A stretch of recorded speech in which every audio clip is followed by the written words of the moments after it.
भारतीय संस्कृति में देव उठानी एकादशी और तुलसी विवाह का बहुत महत्व है। ऐसा माना जाता है कि आषाढ़ माह की देवशयनी एकादशी के समय पे भगवान विष्णु योग निद्रा में चले जाते हैं और उसी समय से चतुर्मास आरंभ हो जाता है और सभी प्रकार के मांगलिक यानी शुभ कार्य बंद हो जाते हैं। कार्तिक माह की शुक्ल पक्ष के एकादशी को देव उठनी एकादशी का पर्व मनाया जाता है। इस दिन गेरू या खड़िया को पानी में घोलकर एक पेस्ट की तरह तैयार कर दिया जाता है।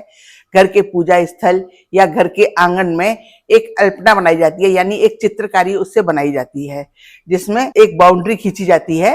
उस बाउंड्री के अंदर में कुछ शुभ चिन्ह डाले जाते हैं, जैसे स्वास्तिक है, तुलसी बिड़ला है, सूरज चंदा का है और कमल का फूल है, सीढ़ी है। इस तरह के कुछ शुभ चिन्ह बनाए जाते हैं और उसके मध्य भाग में विष्णु भगवान और देवी लक्ष्मी का प्रतीकात्मक रूप बनाया जाता है या उनके चरण चिन्ह बनाए जाते हैं। फिर उसको एक चलनी से ढक दिया जाता है। शाम के समय यानी संध्या काल में जब सूरज ढल जाता है, उस समय घर के सभी सदस्य मिलकर के शंखनाद और घंटा ध्वनि के साथ में देव को जगाते हैं। उस समय महिलाएं 5 घी के दिए जलाती हैं, जिसे पंचदीप कहा जाता है। और उसी समय पे एक गाना गाते हुए महिलाएं देवता को उठाती हैं। तो जैसे ऐसे गाना गाती हैं, उठो देवा जागो देवा, अंगुरी पैर धुलाओ देवा, आषाढ़ में सोए देवा, कार्तिक में जागो देवा, कोरा कलसा मीठा पानी, उठो देवा पियो पानी, अंगुरिया चटकाओ देवा, उठो देवा जागो देवा। इस तरह से गीत गाते हुए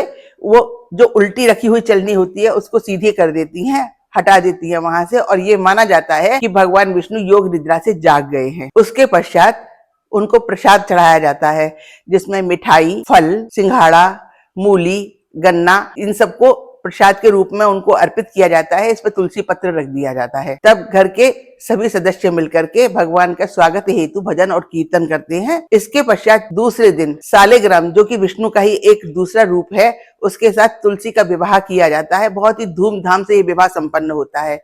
इसी के साथ चतुर्मास खत्म हो जाता है और सभी प्रकार के मांगलिक कार्य भी, शुभ कार्य जो जैसे मुंडन, गृह प्रवेश, विवाह आदि कार्य शुरू हो जाते हैं। इस तरह देव उठनी एकादशी का और तुलसी विवाह का हमारे धार्मिक अनुष्ठानों में बहुत अधिक महत्व है। बताया जाता है कि इस एकादशी का जो भी व्रत करता है, उस दिन जप, तप, दान इत्यादि करता है, उसे कई गुना अधिक पुण्य फल की प्राप्ति होती है।